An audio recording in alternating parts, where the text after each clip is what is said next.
উপস্থিত অর্থ সংগঠনের সকল কর্মকর্তা এবং সদস্যগণ সকলের প্রতি রইল আমার শ্রেণীমত সালাম। আসসালামু আলাইকুম। আসলে বৃহত্তর এই রমনাচরের মধ্যে আমার দেখার মধ্যে এই সংগঠনটি একটি অন্যতম সংগঠন। এই সংগঠনের যে কার্যক্রম প্রত্যেকটাই সমাজ পরিবর্তনের যে কার্যক্রম তা এর মধ্যে আমরা দেখতে পাচ্ছি।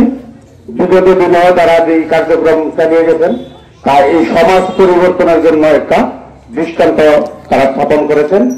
এই তারা যেন অব্যাহত থাকে, আর এই অব্যাহত রাখতে গিয়ে আমাদের যতটুকু সাহায্য সহযোগিতা করবার দরকার এবং প্রয়োজন মনে করে তাইলে আমরা এতটুকুই করবো বলি